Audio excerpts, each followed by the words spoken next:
Look closely at what just happened in Washington. Not the shouting, not the press conferences, not the social media clips. Look at the vote that failed. Because sometimes the most important political story is not the bill that passes, but the one that doesn't. A single appropriations bill, just 4% of discretionary federal spending, has now pushed the United States government to the edge of a shutdown. And at the center of this storm is not just funding. It's not just budgets. It's not just procedure. It's immigration. It's ICE. It's law enforcement. It's public anger. It's political leverage. And it's a fight that both parties believe they can win, even if the country loses. This week, on a major news program, John Thune, the Senate Majority Leader, sat across from Martha McCallum and laid out what he says is a simple reality. 11 out of 12 government funding bills have passed. 96% of the government is already funded. Only one bill remains: the Department of Homeland Security, DHS. And that's where everything explodes, because DHS doesn't just fund an office in Washington. It funds U.S. Immigration and Customs Enforcement. It funds Federal Emergency Management Agency. It funds Transportation Security Administration. It funds the United States Coast Guard. It funds cybersecurity operations, Border Patrol, counter-terror monitoring. In other words, this is not a small bill. This is the nerve center of domestic security. And the vote to move it forward failed. Now, here's where the story becomes much bigger than a routine budget dispute, because according to Thune, this bill was negotiated, not drafted by one side, negotiated. Republicans and Democrats in the House and the Senate worked on it together. Reforms were added. Oversight provisions were included.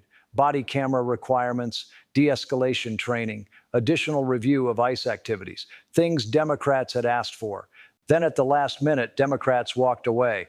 Not only did they vote against the bill, they also voted against extending the timeline under a continuing resolution to keep the government open while negotiations continued. That's not normal Washington gridlock. That's a strategic decision. And the reason is sitting right in front of us.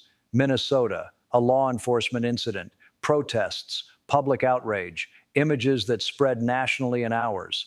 A situation where 2 American citizens inserted themselves into a federal enforcement action and died. And suddenly the national conversation about ICE, about enforcement tactics, about masks, racial profiling, use of force, and accountability exploded back into the political bloodstream.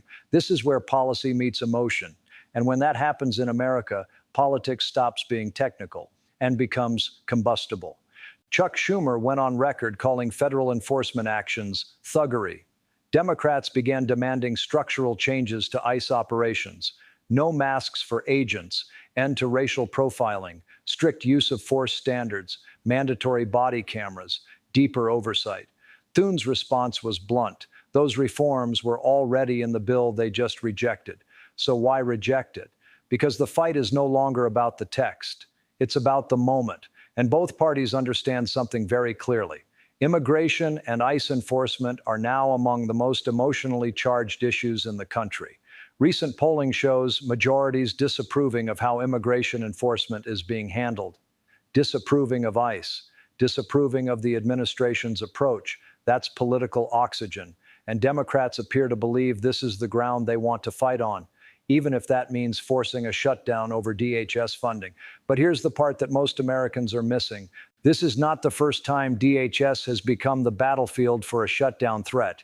DHS is where budget politics and immigration politics collide every single time, because you can't separate the funding from the policy, and you can't separate the policy from public anger. And right now, the anger is loud.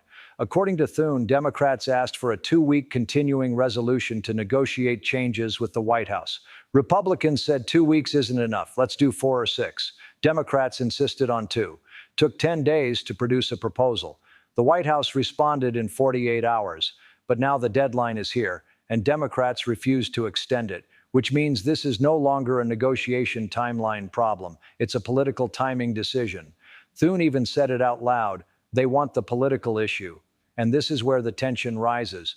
Because while Washington argues, the practical reality is this. If DHS funding lapses, federal employees across multiple agencies are suddenly in limbo.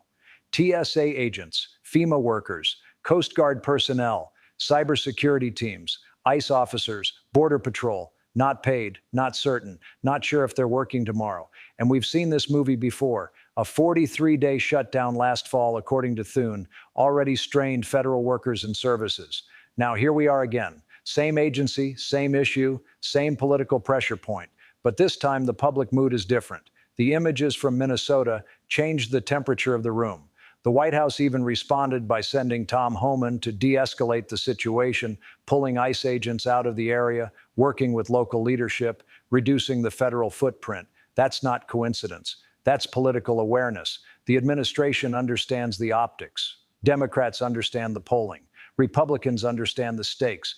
Everyone is reading the same data. They're just drawing different conclusions. Democrats see an opportunity to demand structural change to ICE and immigration enforcement under the pressure of a shutdown clock. Republicans see Democrats refusing a bipartisan deal for political gain. And caught in the middle is a government that is 96% funded, but can still grind to a halt because of the 4% that touches the most controversial issue in America. This is the part that feels almost surreal. 96% of the government is ready to operate. 11 bills passed, 1 remains, and that one is the one tied to the most explosive issue in the country. That's not accidental. That's where the leverage is. Because if this were agriculture or commerce or transportation, this wouldn't be happening. It's happening because it's DHS.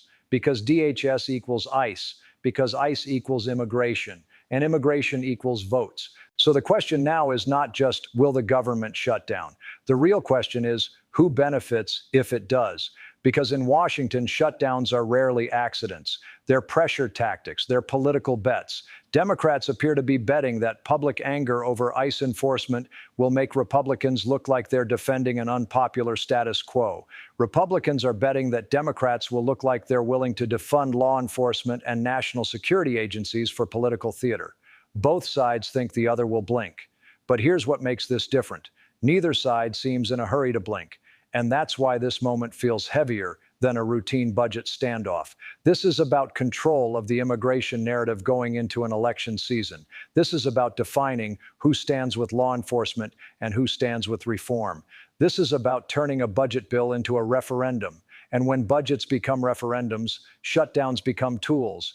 You can hear it in Thune's tone. You can hear it in Schumer's language. You can see it in the polling numbers. You can feel it in how quickly Minnesota shifted the national conversation. This isn't legislative delay. This is strategic escalation.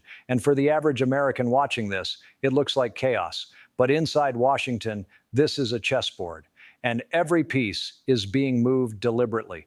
The question is not whether a deal is possible. It is. The question is whether a deal is politically desirable right now. And that's where things get uncomfortable. Because if a shutdown happens, it won't be because Congress couldn't agree. It will be because Congress chose this fight, right here, right now, over this issue, at this moment. And as we move forward, the tension is no longer about procedure. It's about who controls the story of immigration, law enforcement, and federal power in America. Because whoever wins this narrative battle doesn't just win a budget vote. They win the framing of one of the most powerful political issues in the country. And that's why this single failed vote may end up being far more important than any of the 11 bills that already passed.